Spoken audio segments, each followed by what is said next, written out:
Another month and then some has passed, and that means it is time for me to talk about what I've been playing, and I promise I will get current with these soon. But for now, let's jump back into what I played in April. I began the month with Pepper Grinder, a 2D platformer where you play as a girl with a drill who uses it to zoom through the earth and attack bad guys. If you've played Ori and the Will of the Wisps, it feels very similar to the burrow ability in that, and it explores the mechanic in some interesting ways. Especially in the third area, there are some really clever and exhilarating set pieces to work through. The game introduces all sorts of ideas that make complete sense for the mechanic, but that I never would have thought of, which made encountering them really cool. I really like design that is intuitive yet surprising. It was in this part of the game where everything really started to click. The first two worlds are fun, but they're all about introducing core concepts, and it's really not until that third world where those ideas start to get built upon. Unfortunately though, there are only 4 worlds in total. Now I've said this before and I'm sure I'll say it again, but I don't really care how long a game is as long as it gives me an enjoyable and fulfilling experience. A short hike is one of my all-time favorites and it's an hour long, so I'm not a dollar per hour kind of gamer, but I do find myself disappointed when a title ends before hitting what feels like its full potential, and that's how I felt after finishing Pepper Grinder. As great as the third area is, that's really as good as it gets, because the world it is followed by doesn't really elevate the platforming all that much and instead focuses on combat sections that aren't all that engaging and gimmicky sections that do have some novelty but aren't nearly as fun as the platforming. Frankly, throughout all the worlds, I felt like there were a few too many of these types of sections. They seem to be included to break up the platforming a bit, but as the game is so short, I don't think doing that is super valuable for pacing.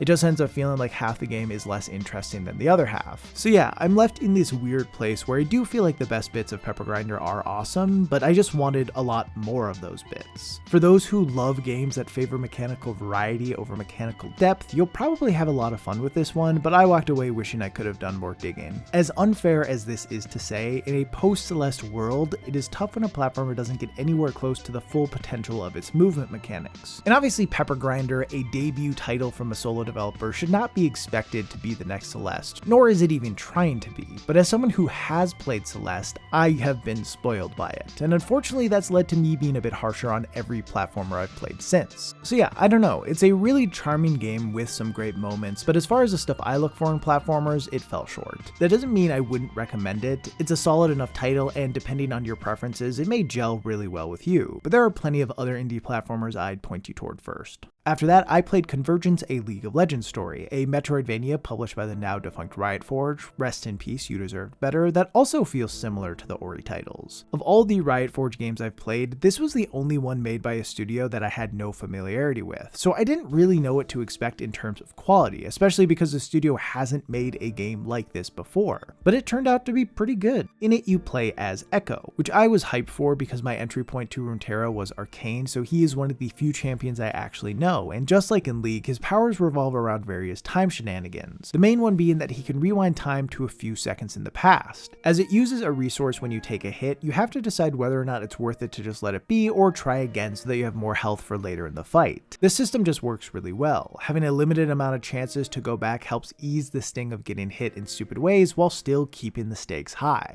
The majority of the abilities you earn throughout the game end up being useful in both combat and traversal. By the end of the game, you feel so much more powerful than you were at the start because of how many things you can do and how often you are asked to do them. The game regularly presents cool fights and platforming sections to test your limits, and yeah, it just utilizes the skills well. Now, to complain a bit, as there are so many abilities, a few of them end up sharing buttons. Most of the time this is fine, but it did cause some issues for me, the main one being that the parry button is the same as the roll button. Throughout the majority of the game, this didn't matter that much as the roll doesn't move you that far, so it was easy to judge the timing. Also, when you press the parry button in the air, you don't roll, so that was especially straightforward to pull off in terms of spacing and timing. However, once the dash ability is unlocked later in the game, it replaces the roll, and this messed me up so much. It made the parry window feel kind of weird, and also made it so much harder to parry in mid-air as pressing the button would launch Echo to the left or right instead of parrying in place. Most of the time this was just a mild inconvenience, but there were a few fights where the changes made parrying not feel like a viable option, and unfortunately there doesn't seem to be a way to put the parry on a different binding. Aside from this, though, I found the controls to mostly be solid and the moves fun to pull off.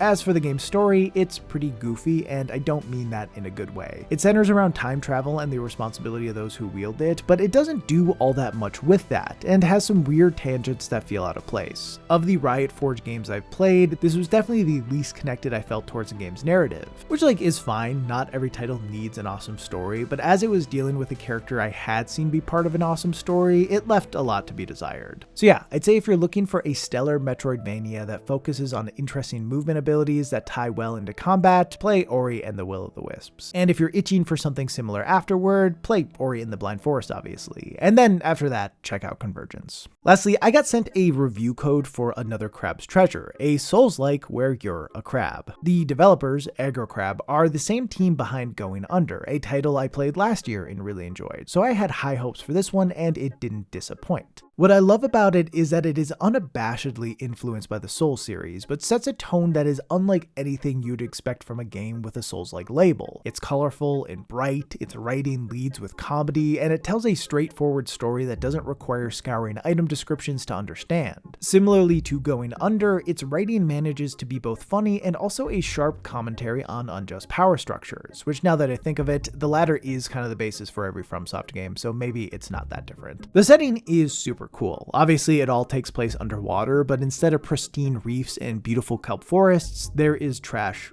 everywhere. It is the basis of structures and what's used for currency. And yeah, it's a clever concept for an underwater environment that they do a bunch of interesting things with, both narratively and gameplay wise. As far as the gameplay, it's got all the stuff you'd want from a Souls-like: the dodge roll, the parry, the slow deliberate attack patterns you have to learn through observation and patience, but it sets itself apart in a few key ways, the most notable being a greater focus on platforming. There are a lot of fun ways to move around, and the environments present tons of interesting obstacles to traverse. There's also a lot of verticality to its design, which I love to see. One of my favorite choices they made is not having sprinting be tied to a stamina meter. Not only does this make moving throughout the world feel less annoying, but it also means mobility is a bigger part of fights. Sometimes sprinting around your enemy is a valid strategy, and so is running away. This increased focus on mobility pairs well with another major mechanic, that being switching shells. Shells essentially function the same as shields, but once they take enough damage, they shatter, leading to an exciting and terrifying moment of frantically sprinting to the nearest shell when yours breaks to have some sort of protection. Aggro Crab really seems to love including some form of item durability in their games, and although I know plenty of people are averse to having their stuff break, I think they do a great job with it, especially in Another Crab's Treasure. And that's because along with the shells being the main line of defense, they also offer unique abilities to help round out your moveset. These range from buffs to attacks to healing moves, and while you're most likely going to gravitate towards certain kinds, all of them have their uses, so you never feel bad about having to switch shells. In fact, I think being practically forced to try out all sorts of different shells helps the combat never feel stale by introducing you to new cool abilities all the time. The shell also allows you to parry by releasing your block right as you take a hit, which is not an approach I'm used to, but works well here. All these choices together create an experience that very much has the DNA of a Souls-like, but feels fresh in a lot of impactful ways. Most Souls-likes don't ever manage to get out of the shadow of FromSoft, but Another Crab's Treasure moves well outside of it, even while making direct references to them, and it is better for it. So yeah, if you're looking for a challenging and fun combat system that encourages players to constantly experiment, it is an easy recommendation. Anyway, that's all I've got. I'll see you next time unless I decide to stop doing this.